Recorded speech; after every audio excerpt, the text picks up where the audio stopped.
Welcome into the Extra Point Show, everyone. I'm Vasilios. Thank you so much for being here today. Look, things are not good in Baltimore right now. Not for the Baltimore Ravens. Things are just not where you want them to be, especially after getting embarrassed last weekend in Arrowhead in Kansas City.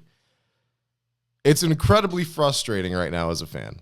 Look, and I'm speaking as one, and I try to be as unbiased as I can, but I'd be lying if I said it didn't get to me every now and again. So, anywho, we don't have any guests today.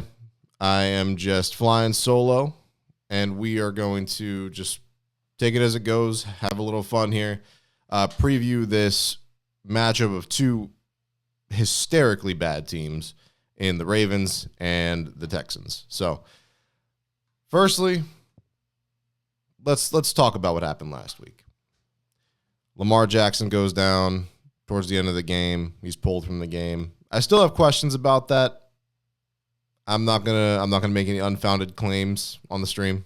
Okay. Roquan, Kyle Hamilton, Nnamdi Madubuike is done for the season. That's just bad business right there, man. So, look, Cooper Rush is starting, taking the under. He's going to be under center for your Ravens, starting quarterback tomorrow, and it's just, how did we get here? And I don't have a ton to say because this is just insanity to me, and if you read my article, you'll know where I stand on John Harbaugh as a coach. It's just,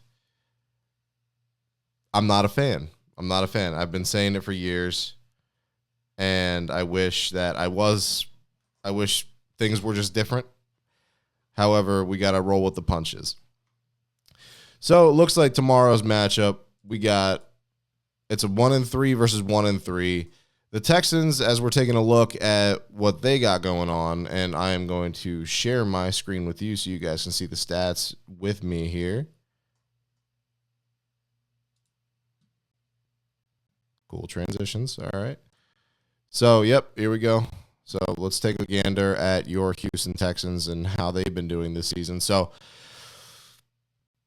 they started the season with a 14-9 loss at the Rams. They didn't look too bad considering how the Rams looked the other night against the 49ers. Now they lost to the 49ers, but that's a whole other thing. So then the Buccaneers beat the Texans just by 1.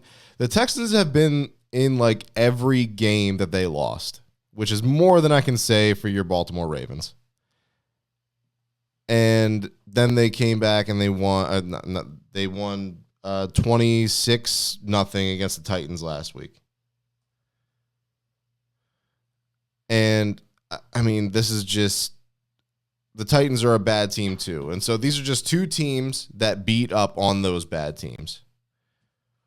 And just going back and looking at this game, their one victory, CJ Stroud finally has a nice game, 2 touchdowns, 233 yards, only missed on 6 of his passes. Nick Chubb seeming like he's not really going to be the answer out of the backfield for your Texans, which sucks especially for those fantasy owners. You know, I'm one of them. It's me. Nico Collins, strong showing per usual. Jaquavius Marks, that's pretty impressive. Okay.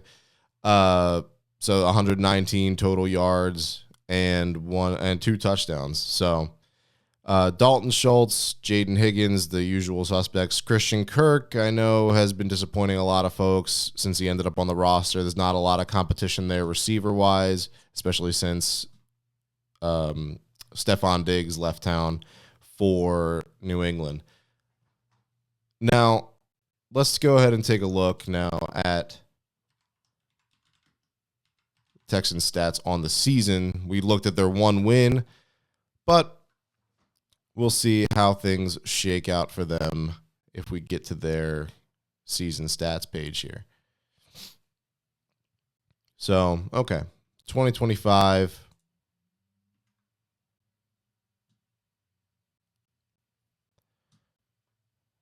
All right. So they have been consistently in the 265 to 271 range since the beginning of the season. And then they had that outlier against the Titans where they had 353 total yards.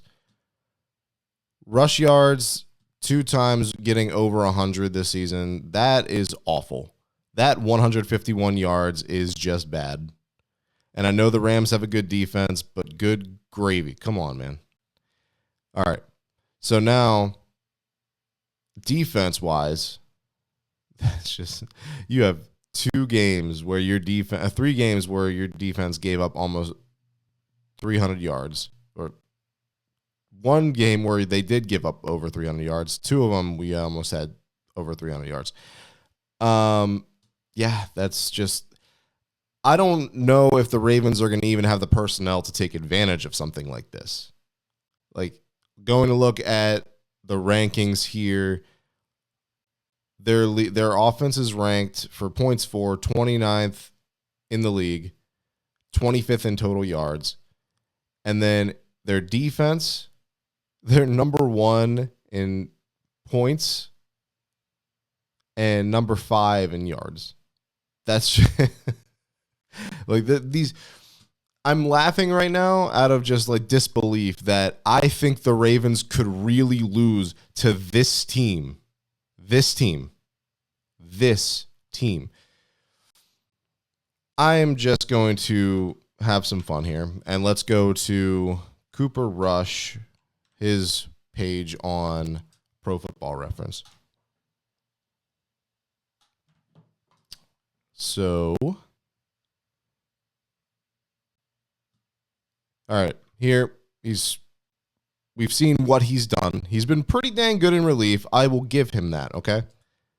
But looking at his time in Baltimore now, he hasn't seen many snaps yet as a Baltimore Raven in the regular season. He came in at the end of the game against Cleveland to take a few knee downs, and that was that. Kansas City, obviously, he came in last week, 9 of 13, 52 yards, nothing spectacular there. Now, if Cooper Rush is going to have a good game, this is the team to do it against. I don't have high hopes, though, because let's go look at if I can find his preseason game logs. 2025. And I know I wrote about this a bunch of times. Maybe it's not on here. Let's try, just Google it.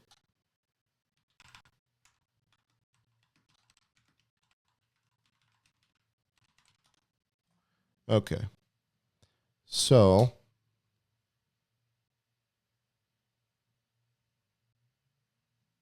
I appreciate you guys sticking with me here. This is one of those things I had to do, man. Like, I wish there were more talking points this week, but it's just like we're just sitting here and holding our heads right now. Okay, so nothing. It's just giving me regular season. Anyway, preseason, we saw how bad he was. He threw, I think, like 3 interceptions in the preseason. You could say one of them wasn't his fault, I guess. But at the end of the day, it's going down on his statistics. So this is who you're getting to be your Baltimore Ravens starting quarterback for the next 2 to 3 weeks, allegedly, if they decide to not shut down Lamar Jackson for the rest of the season, which I wouldn't blame the Ravens for doing because this seems like a lost cause at this point. Carrington Harrison said it last week in last week's edition of the podcast. I think teams have a 13% chance to win or to make it to the playoffs when you start 1-3. It really is comical. So I'm just not even gonna touch that one. I mean, this is we'll get used to this face. You're seeing this a lot. Where did things go wrong for your Ravens, dude? Because we went into this season with the anticipation that this was going to be a playoff caliber team, right? We saw glimpses of that team. Glimpses in that week 1 matchup against the the Buffalo Bills. Everything seemed to start falling apart when Derrick Henry fumbled the ball. The one that led to Buffalo winning it 41-40. Just going with the timeline here. The next week, Ravens got their get back, right? They took on the Browns. They struggled against the Browns early on, if you remember, because that was just like an unbearable half of football where we knew this team had to do something to get back after how embarrassed they were the week prior. And for some reason, the offense just couldn't get into a rhythm. Joe Flacco was leading a Browns offense down the field. Now, I guess you could say it was more Quinshon Judkins, but there's no reason your defense should have been getting slashed by a team that is being led by a rookie running back and a quarterback who has been around the block about 15 different times. It's embarrassing. It truly is. And just looking at the stats from that game, like, again, going into halftime, the Ravens were only up 10-3. You could say, yeah, they had a touchdown lead. What else could you ask for? I mean, but the Browns are bad. Like, it's not even a question. They're literally benched Joe Flacco this coming week for Dylan Gabriel, the rookie out of Oregon. They were so bad, they literally had to switch quarterbacks. And we knew Flacco wasn't going to be the long-term answer, but it really is embarrassing to have to struggle against a team like that. And for those that want to say, yeah, but the Browns are professionals too. They're in the NFL for a reason. Yeah, okay, sure, fine. But at the end of the day, no one's talking about the Browns being a Super Bowl contender. Everybody was talking about the Ravens being a Super Bowl contender. Therein lies the difference.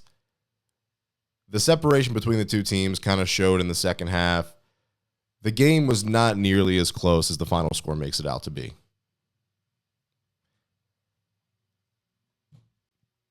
It's just tough, man. I mean, the Ravens got outrushed in this game. Nobody's surprised there. Derrick Henry fumbled again that game. Luckily, fell on it, was able to recover it himself. Moving forward. The next game, Monday night against the Detroit Lions. I was there. I went to see that. And that was incredibly frustrating because it set the tone of the game like right in that first offensive drive for the Detroit Lions.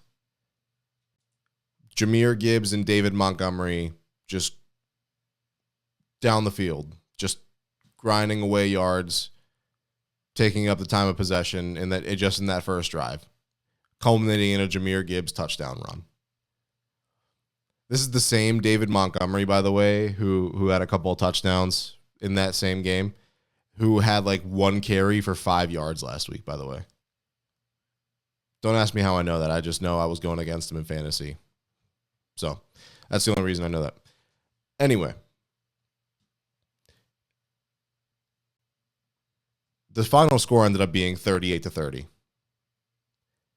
Not as close as the final score indicates. The Lions dominated that game from the first whistle to the last one.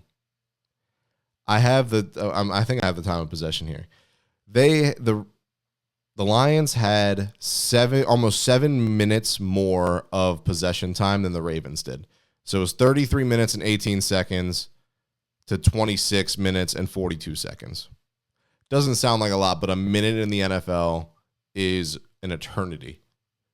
Folks that go against Patrick Mahomes in the under 2 minutes, you know what I'm talking about. So, having to watch just the game get grinded down in that sense. I mean, Jahmyr Gibbs had 2 touchdowns. There were 4 rushing touchdowns in that game for the Detroit Lions. Jared Goff barely had to do anything. And still, Jared Goff had 202 yards, 20 completions on 18 attempts.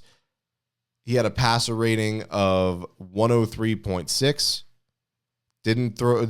He threw 1 touchdown, and it was to Amon-Ra St. Brown. The rushing attack did the Ravens in, and it was the first game that they had played without Nnamdi Madubuike. They were missing Madubuike, they were missing Van Noy, and I believe they were missing someone else on the defensive interior. Can't remember who it is. It might have been, I don't remember who it was off the top of my head. But again, this is just one of those things. And if the Ravens, instead of going for it in that game on 4th down, I mean, we saw a Derrick Henry jump pass in that game. If the Ravens don't try to get cute in that possession, then they might actually have won that game. Once they turn the ball over on downs, everything kind of went topsy-turvy. And again, the Lions did set the tone at the beginning of the game, but the Ravens had a chance. There was a shovel in their hand for them to dig themselves out of that hole. And they didn't just put the shovel down, they snapped it in half. So, just infuriating. And to me, it looked like this is when the players really started to kind of just give up. Once we got to that 4th quarter, the body language was just awful. You could say what you will. Mark Andrews had a spectacular game, and props to him for coming back and just balling out. He can still do it even after just costing them the game in Buffalo in the playoffs last season, and just another year older. Time is never a friend to tight ends. You know what I mean? So I am going to move on to the Chiefs game now. We can talk specifics there. But again, so if you're counting at home, this is the 2nd straight game where the Ravens were outrushed by their opponent. Something, and I wrote about this, it's something that hadn't happened, I believe, in 4 years. 2021 was the last time that it happened in back-to-back weeks. It was also the 2nd time that the Ravens hadn't eclipsed 100 yards rushing since 2018. It was literally 2 weeks before Lamar Jackson took over. So Joe Flacco was still the quarterback for the Ravens at that time. Lamar Jackson hadn't taken over yet. And until weeks 2 and 3 of this season, the Ravens had had not had 2 straight games where they did not meet 100 or more rushing yards. This is just a record-breaking team in the worst way. Now, I got with my family last week, and we went and we did this little tailgate thing here in Baltimore, and we watched on the big screens. The Ravens were hosting a cool event, and they had food trucks, everything, and there was all this just celebration beforehand. And something in the pit of my stomach, man, I knew this game was not going to go according to plan, and I knew this was going to be the game, because the Chiefs up to that point had been struggling too. And if you want to hear what we thought about it, you can go back and listen to my podcast with Carrington Harrison last week. The Chiefs had been stumbling just as bad as the Ravens to this point. However, because it was literally just a battle of who was going to make the first mistake. And the Ravens came out firing. Justice Hill had a touchdown. Everybody was cheering. Everybody was optimistic for the smallest sliver of a moment. And then that all came apart, came crashing down. It was not close. Not close at all. It was 20-10 going into halftime in favor of the Chiefs. This defense is this might be the worst defense I've ever seen take the field for the Baltimore Ravens. And I had to watch the Baltimore Ravens defense give up 2 14-point leads in 2014 to the New England Patriots in the playoffs. This is arguably the worst performing unit ever I've seen in purple. We were touting this unit as possibly generational heading into this season. You have Marlon Humphrey, former first-round pick. Jair Alexander, former first-round pick. Malachi Starks, your first-round pick from the 2025 NFL Draft. He won a national championship with Georgia. He has to be good, right? You have Kyle Hamilton. Kyle Hamilton is an all-pro. We know that. Your defensive front, if you take away just Nnamdi Madubuike, right? You have Kyle Van Noy, who has had a remarkable resurgence in his career and had a wonderful second wind, but he's been hurt. We knew that this shoe was going to drop. The Ravens have been remarkably healthy for the last 3-ish years. And now the injury bug is coming back to bite him. And Roquan, he had a great, I don't even know what to say. Just like that first season in Baltimore. And I don't know how much of it you want to attribute to Patrick Queen. But Roquan and Patrick Queen were a dynamic duo. Now, Roquan is still, in my opinion, better than Patrick Queen. But you can tell Roquan is that field general on the defensive side. He makes tackles. He gets those tackles, and he gets those assisted tackles. He is not by any means a sideline-to-sideline coverage linebacker. That is something that Patrick Queen excelled at. Both of them played off of each other well. Roquan is a bit on the slower side, but he's more cerebral. Patrick Queen bit on every play-action pass you could think of, but because Roquan was back there, he can afford to make that decision. Now, you tried to replace Queen with Trenton Simpson, and that has failed spectacularly. Teddy Buchanan, yeah, he might be halfway decent at some point, but he's not good enough to alleviate those problems on the middle, as you would hope he is.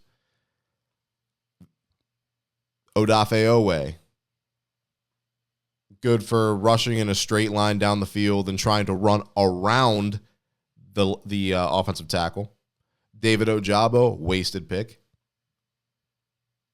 If outside of Roquan Smith, Kyle Hamilton, Marlon Humphrey, Malachi Starks, and Jair Alexander, and let's see, Nate Wiggins.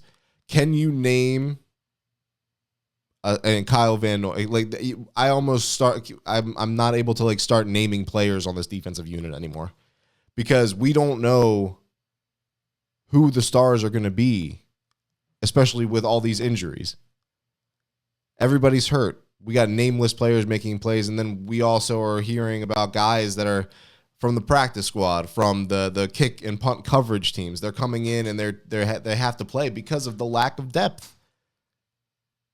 And so, it's just, even when they were healthy, they were bad. It's only going to get worse now that you are relying on guys that have very few to no defensive snaps played in their careers. Look, to me, it all, again, and I hate to keep harping on it. Because I don't want to seem like a hater. I want my hate to be founded, okay? Coaching needs to be changed. John Harbaugh needs to go. John Harbaugh has needed to go since before Lamar Jackson took over in 2013. There were all those rumors swirling around back then before Joe got hurt in that game against the Steelers and Lamar took over the next week in Cincinnati.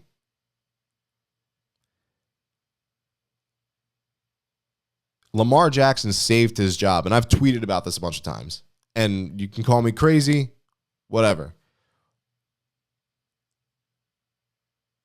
Every single time we look at a play that just ends in disaster for the Ravens, or whether it's a missed fourth down conversion, whether it's a interception or a fumble in the red zone, whether it's a missed kick, the camera always pans to Harbaugh's face, and he just looks like he doesn't know what the heck just happened.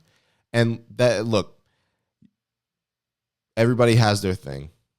Everybody does, and that's fine. But Harbaugh just seems so out of touch. CEO style coach who knows how to put all the pieces on paper, but then delegates to the rest of his staff to get the team ready for game day. I don't know about you guys, but I remember like back in the day, like 2010, 2011, 2012, seems like an eternity ago now. Harbaugh used to give these pregame and postgame speeches that actually had people ready to run through a wall. And I remember, I think it was like an NFL shop, like apparel commercial, and they had that layered over the background. And I was like, wow, okay, cool. Like John Harbaugh is a really good coach. And John Harbaugh is a good coach. Again, I'm not trying to say he is a bad coach, but he is not the coach the Ravens need anymore. It's really that simple, cut and dry. Anyone that wants to argue with that, feel free. But John Harbaugh's time is over in Baltimore. The message is stale. He has lost the locker room, and the Ravens very, very well might miss the playoffs this year. And if they miss the playoffs this year, after failing in the playoffs last year and failing in the AFC Championship game against the Chiefs the year prior, they just can't get over this hump. And at some point, you have to look at the guy at the top when you fire the guys in the middle section, and that doesn't make too much of a difference. The common denominator is usually the guy at the top. And I know a bunch of people that agree with me on this. Harbaugh should have been put into like a front office role a couple years ago. Mike McDonald should have taken on the head coach job, but instead they let him walk and go to Seattle, where he's having some moderate success and he's building a nice program over there. Making Zach Orr your defensive coordinator was great in theory. He's a guy that's literally been around the Ravens for his entire professional career. Played linebacker at a really, really high level. Not quite good enough to call him a legend of the game or anything like that, but good enough to make you think, hey, this dude's really smart. He might make a really good coach. And I think he is a really good coach, but I don't think he's a really good coordinator. I think he should have remained the linebackers coach. I think he's really well liked there. And I think he knows, and he could still be playing, man. He's what, like 35 years old? His playing days aren't that far behind him. I think he relates to those guys well. And that goes into my next point. You can't hire a guy to be the head coach of the Baltimore Ravens who is in their 60s or 70s. If I see John Harbaugh gets fired or moved around in the organization somewhere, and Bill Belichick gets hired, all bets are off. No. You have to hire a guy who can communicate and who can relate to these guys now, because there's a generational gap between the players now and John Harbaugh. You can even go back as far as 2012 when they won the Super Bowl, and then having all those guys in the locker room that were guys that were leaders in their own right that didn't always agree with John Harbaugh. Your Ed Reed, your Bernard Pollard, etc. All those guys left after that season. Since then, John Harbaugh has not really had many differing voices in the locker room. And I get it. Sometimes it can be a distraction. But in hard times like this, you need to have differing voices, differing opinions. Because that is how you get better.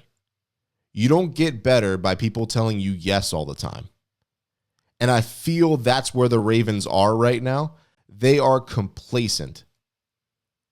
They are good in the regular season for the most part. This year, obviously, not the case. Lost 3 out of 4 games so far. But normally are really good in the regular season. And I fear that is enough for the folks watching from those luxury boxes. For us fans and for everyone else who wants to see their respective sports teams consistently compete for a Super Bowl or a World Series, we don't want sustained success is cool, but after a while, that sustained I would trade some of that sustained success for a championship. I would love to see another Lombardi Trophy head back to Baltimore. I want to go to another parade. I want to do that before I'm in my 40s and 50s. And right now, it doesn't seem like that's going to happen. The last parade we had in Baltimore was 12 years ago. Over 12 years ago, almost 13 years ago. I was in high school. I am closing in on 30 now. It's even worse for the folks that are Orioles fans like me too, that haven't seen a championship since the 80s. And I fear that's the direction the Ravens are going because they put such an onus on this long-term success that it doesn't matter what they do in the playoffs because they've had their success in the regular season. They put butts in seats for the regular season. The playoffs are just a bonus. But see, the point of it is to be the best. You can't be the best unless you beat the best. You could be the regular season darlings all you want. You could be the preseason darlings all you want. But at the end of the day, that means absolutely nothing unless you're one of those final 2 teams and you can't be the second one out of those final 2 teams. You have to win it. At some point, the standard has to be Super Bowl or bust. And I know that sounds hyperbolic, but after a while, again, if you can't get over that hump, a change has to be made. And you want to give these guys their chances to get back. But John Harbaugh has had a plethora of chances. He hasn't been back to the Super Bowl in 13 years. He was literally in the Super Bowl in his 5th season as a head coach. We are in the year 2025 now, man. A change has to be made. Harbaugh might have success somewhere else. Cool. Sweet. People tell me about that all the time. How am I going to feel if John Harbaugh goes somewhere else and has success? I don't care. Good for him, man. Go get away from my team, though. Because there, at some point, there has to be a change made. It's as simple as that. Coaches leave every day. We see this happen with guys all the time. And here's the thing. I would trade Mike Tomlin for John. I would take Mike Tomlin here. Mike Tomlin, if he was the head coach of your Baltimore Ravens, they would have won at least one Super Bowl in the last 5 years. Guaranteed. Absolutely, without a doubt, guaranteed. John Harbaugh, I'd be hard-pressed to think that he would win a Super Bowl literally anywhere else. Great regular season coach. Great system if you want to win in the regular season. And I know, look, very few coaches ever win a Super Bowl in their lifetime or in their professional careers, okay? John Harbaugh has won one, but at some point we have to stop looking at the past and being like, "Hey, look at this awesome thing that he did. He'll be remembered forever in Baltimore," which he will. But you got to be like, "Hey, what have you done for me lately?" Which is this. Nothing. Absolutely nothing. Nothing that adds to the trophy case unless the Ravens want to harp on AFC North championships. Unless People want to give John Harbaugh credit for Lamar Jackson's 2 MVPs and 1 All-Pro selection. First team All-Pro. At some point, dude, change has to be made. And is it time to abandon ship? It's certainly looking like it. And I'll tell you what, if at 5 o'clock tomorrow, the Ravens are 1-4, here lies your 2025 Baltimore Ravens. That's all I have to say about that. But thank you for tuning in. I appreciate you guys' patience with me while I totally wing this podcast and just kind of just chatting with you. Got this off my chest. It's been a good time. So be on the lookout for my article tomorrow when I drop that after the game against the Texans. Hopefully we are looking at a win. But look, the Ravens, I would say it's about 50-50 for what we see from Baltimore tomorrow. Because Cooper Rush at quarterback. Keaton Mitchell is going to be active for the first time this season. So who knows what's going to happen. Anyway, I'm Vasilios. This has been the Extra Point Show. Thank you guys so much. See you next time.